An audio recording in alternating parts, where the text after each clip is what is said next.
Envision supply chains like a strand of Christmas lights. If one light goes out, then the whole strand will stop working. Rather, every single light needs to be functioning.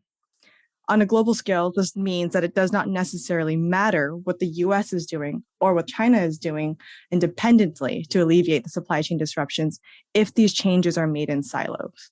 When we talk about a supply chain breakdown, we have to understand that it was a series of exogenous shocks that basically laid waste to a just-in-time supply chain. And given that as background, we are healing from that, but it takes probably a year in order for those normal supply chain disruptions to heal.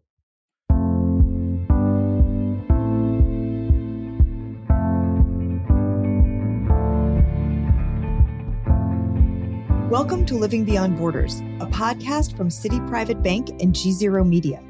On this program, we examine global risks and opportunities from the angle of both politics and economics.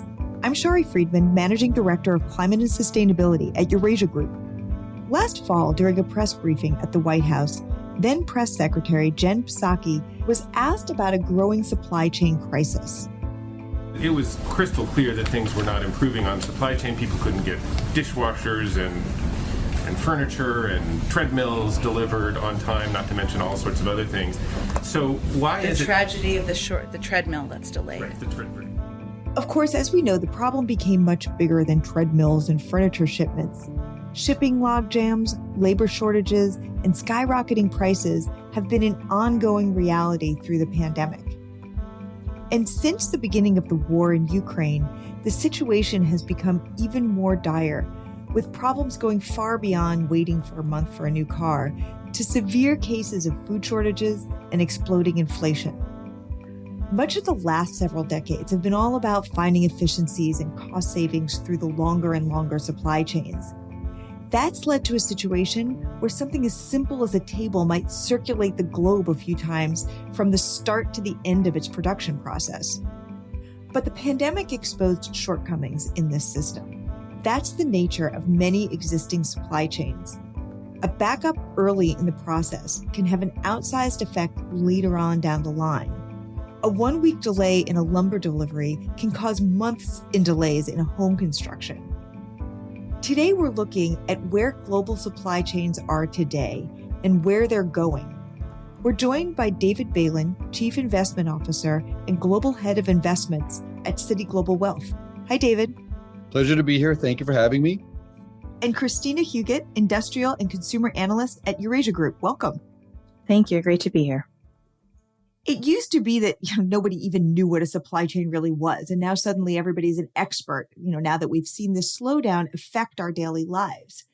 Going in the other direction to the economic and political landscape, how important is understanding supply chains to the broader geopolitical picture?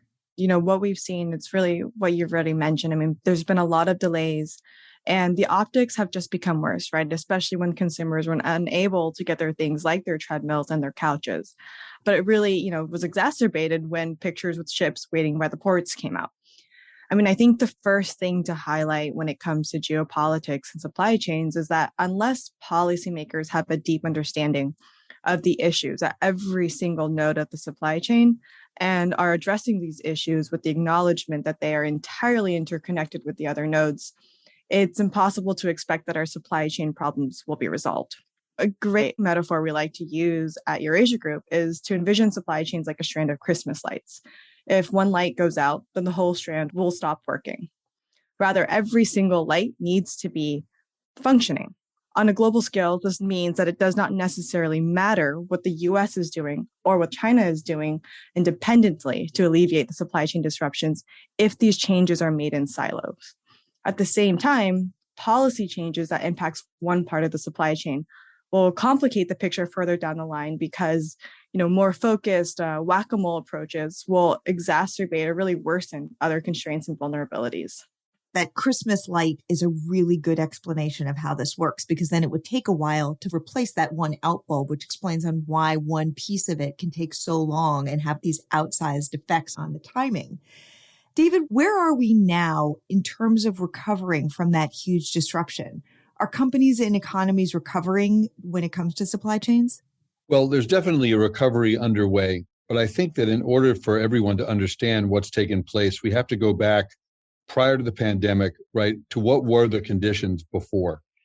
And I think the conditions beforehand were excellent. They were an incredibly efficient, just-in-time global supply chain for almost everything, meaning that, if you were going to buy a dishwasher, that dishwasher was probably in production 5 months ago, and it was delivered to the store a month and a half ago and then delivered to your home.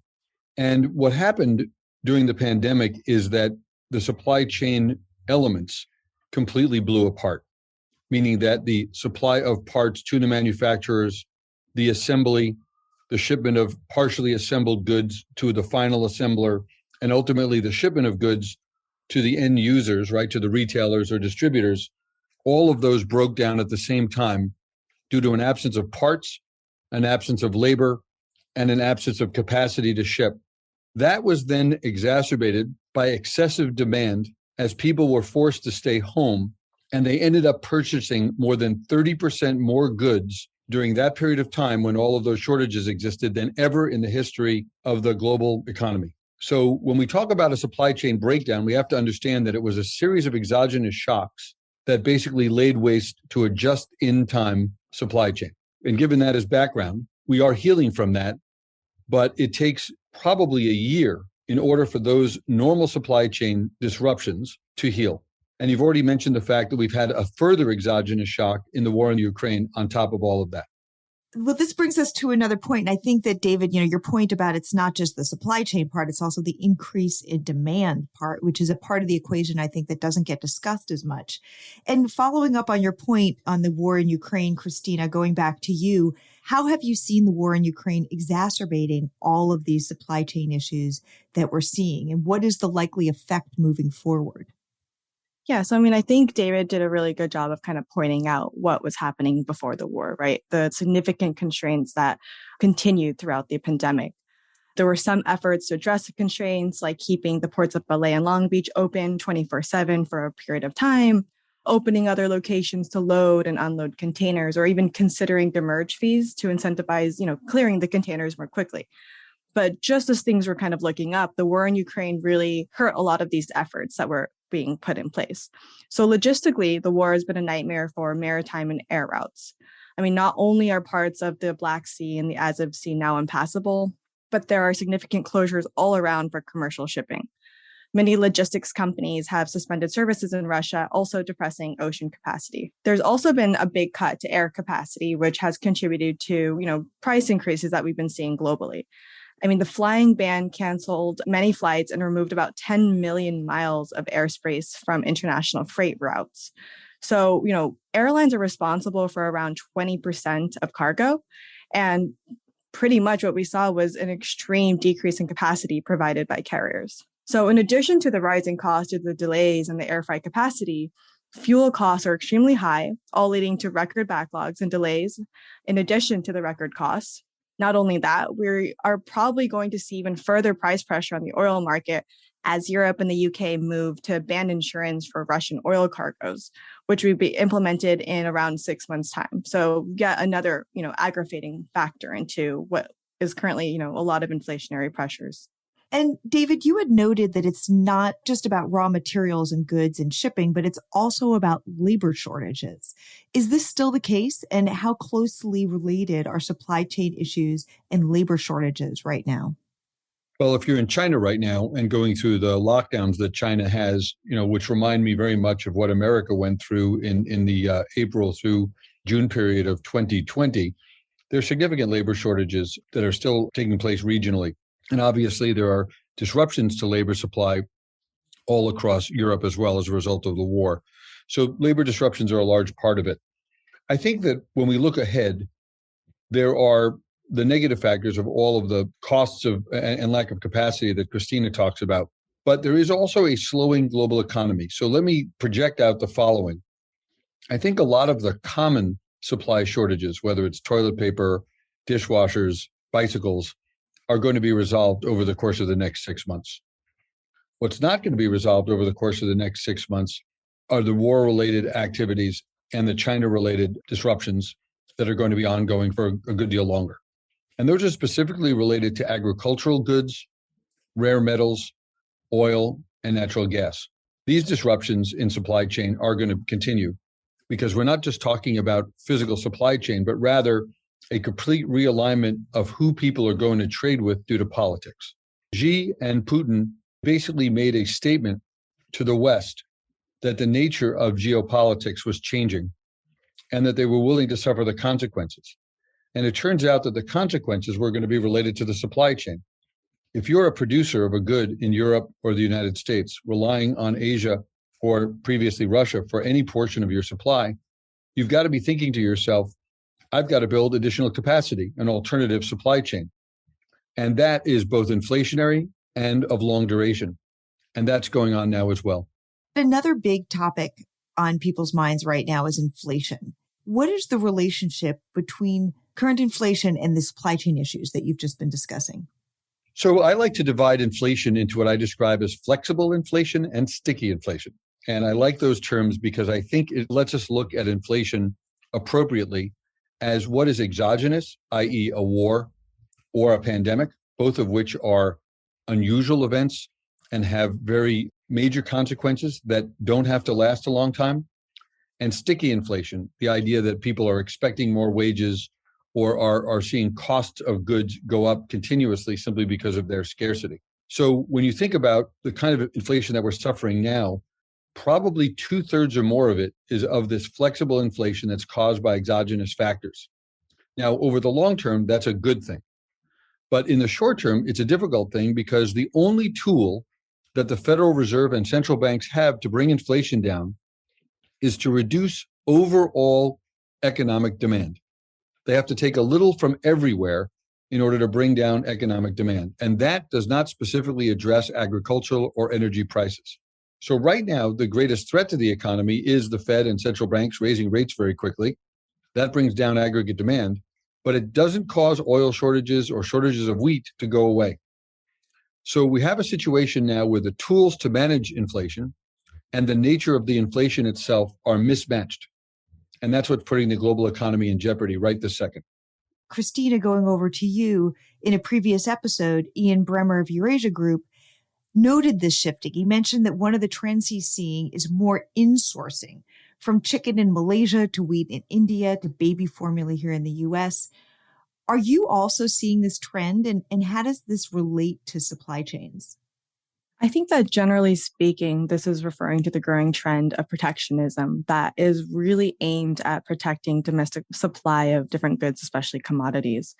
And so this is a result of several things, really starting with the pandemic where factories around the world were shut down or forced to reduce production because workers were sick or because cities were locked down.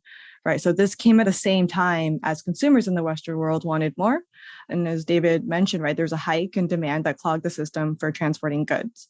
So now when you have, Russia's invasion of Ukraine, extreme weather events, as in addition to that, and rising energy and fertilizer prices, you kind of have policymakers wanting to respond to these compounding issues. So they're reacting by, wanting to make sure that their staple goods are available at home. So essentially a way for leaders to avoid being blamed, especially as rising prices hurt, the poorer populations.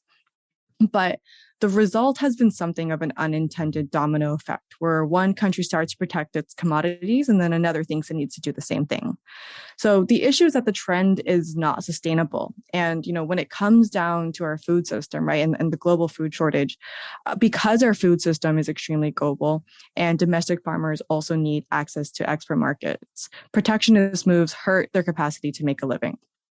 So, as countries want to become more self-reliant for a wide range of commodity goods, export bans and protectionism will not actually be a consistent or a sustainable policy stand for leaders. I mean, in the long term, though, even if countries try to increase domestic capacity as much as we can, but, we saw the baby formula crisis in the US, right, where efforts for self-sufficiency can lead to crises. I mean, in the case of the baby formula, US produces 98% of the infant formula for domestic consumption. But when there was a shutdown of a major production site in Michigan due to contamination issues, other sites were just not able to easily import more ingredients due to tariff and non-tariff barriers, and were thus unable to ramp up capacity or quickly import substitutes. So as more countries, impose these protectionist moves, move to increase self-resiliency, we will likely only see more crises and shortages as these policies prove to be quite disruptive and as ongoing shipping delays decreases overall flexibility, even for goods that are high priority. We know that economic shifts have big impacts in the geopolitical world, and David had alluded to this. Does this shift in who's making what, where, and who's selling to whom significantly affect the balance of power? What's your view on this and the relationships between major importing and exporting countries? Oh, absolutely. I mean, this trend of protectionism and movement to increase self-sufficiency are changing a number of things. I mean, I think in terms of the shift of balance of power, there's definitely a move towards, friend sourcing, right? Or considering setting up agreements with other countries to increase bargaining power or to ensure, a bilateral supply of some goods. I mean, what we see are some countries are able to weaponize single source dependency. And this has really been an emergence of a new tool of economic statecraft as a principal foreign policy tool. For example, the mineral supply chain for semiconductor chips are currently heavily located in China. And Beijing could choose to restrict exports in order to prevent chip production in other markets, just as it did in 2010 to Japan, where there was an unofficial export ban on rare earth products. Similarly, Russia's role as a top exporter of fertilizer has shown, other vulnerabilities of single source dependency.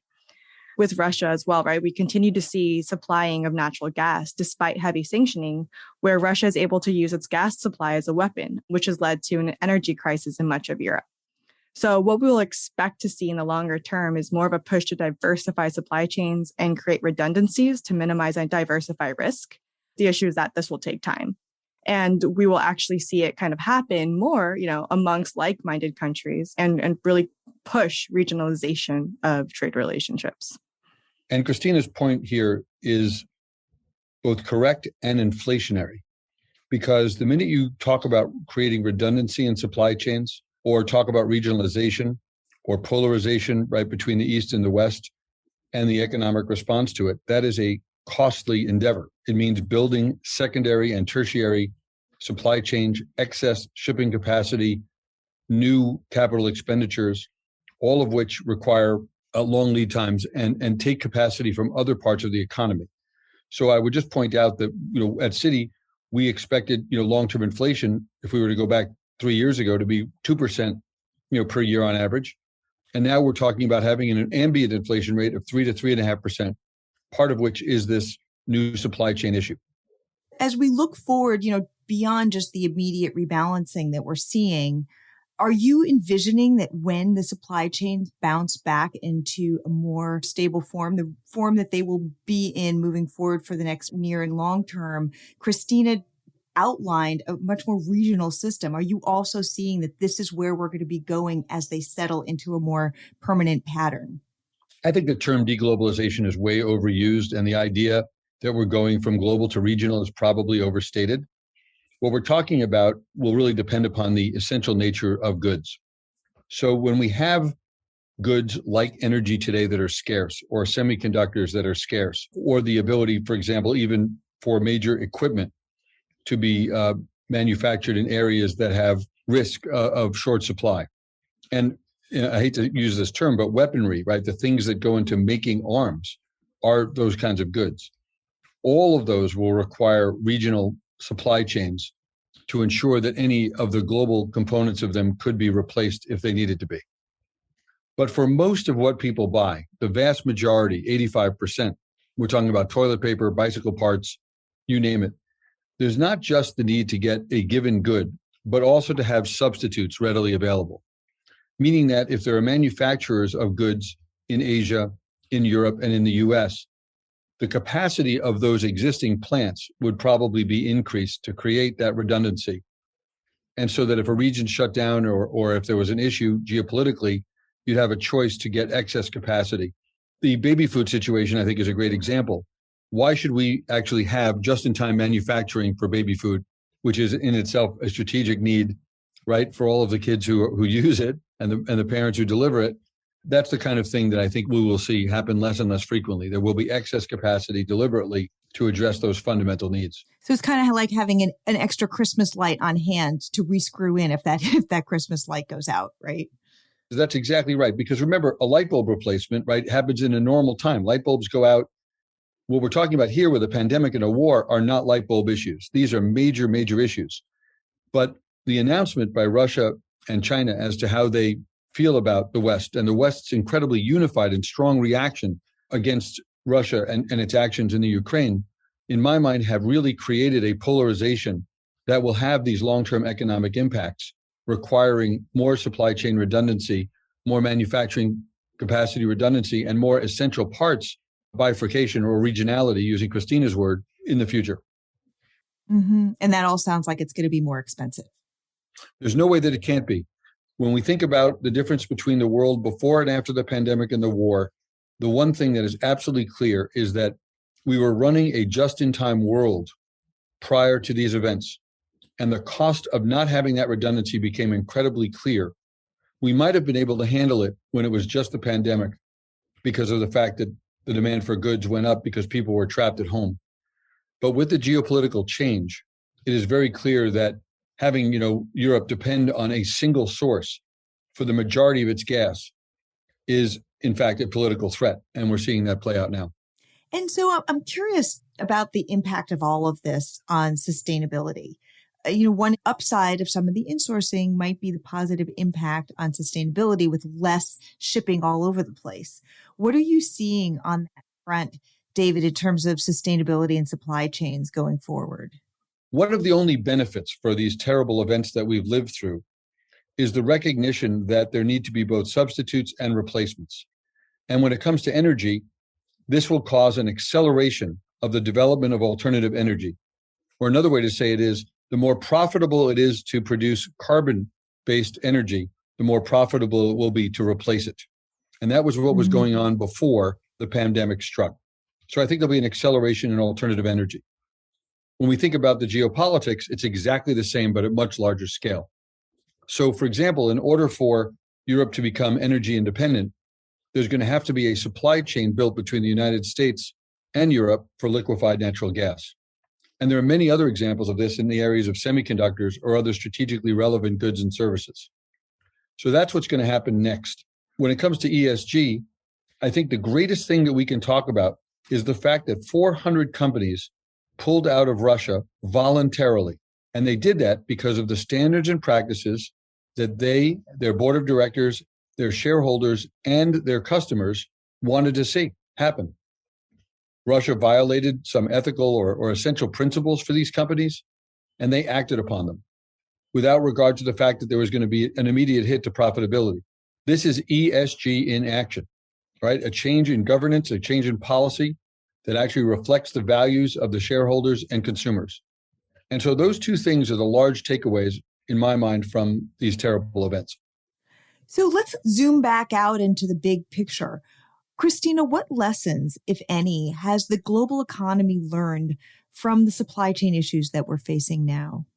Yeah, I think, we can maybe summarize this into three big lessons, at least kind of from where we sit from the geopolitical angle. I mean, the first one is, things will continue to get worse unless policymakers address issues along, every node of the supply chain, and also work with each other, right, to make sure that there are redundancies and resilience, especially as there is new legislation being pushed forward, related to like national security and, as the EU and the US are kind of doing their national supply chain reviews. The second big lesson is, expect more disruptions as, like I said, right, these new initiatives increase resiliency come out, right, by moving supply chains closer or onshore. So there will be more delays at borders with, this new clean supply chain requirements, what that would look like in terms of, our companies prepared and our importers ready, and what the delays look like as customs kind of manages and learns on the spot with some of the new policies. And then finally, I think we can also expect that countries will continue to strategically align with other markets to increase their collective bargaining power. I mean, while other countries will continue to use leverage in things like, their single source dependency in order to push for their foreign policy or diplomatic agendas. David, what are you seeing specifically from an investor perspective? What have investors learned about this? Either a lesson that they've learned well or a lesson maybe that they've incorrectly learned. I look upon this as a time when we saw both governmental and investor complacency, an assumption that the supply chain was both efficient, that it had built-in redundancies that didn't exist, and that it actually could withstand some significant external stress, none of which turned out to be true. So from a policy standpoint, one would expect that governments themselves are going to have to be more involved in creating the redundancies for strategically relevant components and elements of the economy, which we've talked about just using semiconductors and energy as examples, and that they really didn't have sufficient policy in place beforehand. Companies themselves are going to have to be thinking about how they want to actually build those supply chains and where to put their factories. And so you might see much more, what I would call home-based sourcing take place there. And I think from a consumer perspective, the idea of substitution is going to become much more relevant. The largest impact that I think will have a long ramification are the valuations that investors place on the subject we've talked about today. Companies that are ESG aware are going to get valued more highly than those that aren't. Ultimately, those companies are also going to become more efficient, and there's going to be a cost of getting from here to there, which will partially be an inefficiency, as Christina's talked about. So we are in a transitional period, and I think ultimately the economics of being more environmentally sensitive, more government sensitive, and socially sensitive will ultimately be one of the things that makes that an incredible component in the judgment of how investors are going to put money to work in the market, and a positive one. So ESG is going to be increasing in the future, which I think is an interesting trend to note right now, as there's so much consternation going on in the ESG market at the moment. We're going to have to take off now. David Bailin, Chief Investment Officer and Global Head of Investments at Citi Global Wealth, and Christina Huguet, Industrial and Consumer Analyst at Eurasia Group. Thanks to you both for joining today. Yes, thank you so much. It was an incredibly interesting conversation and really enjoyed your questions. Thank you, everybody. It was a pleasure. And that's it for this episode of Living Beyond Borders. Stay tuned for more throughout the summer as we continue to track major trends like the shifting U.S.-China relationship and the impact of women on the global economy. To listen to previous episodes, head to gzeromedia.com and click on the Living Beyond Borders tab, or subscribe wherever you get your podcasts. For GZERO, I'm Shari Friedman. Thanks for listening.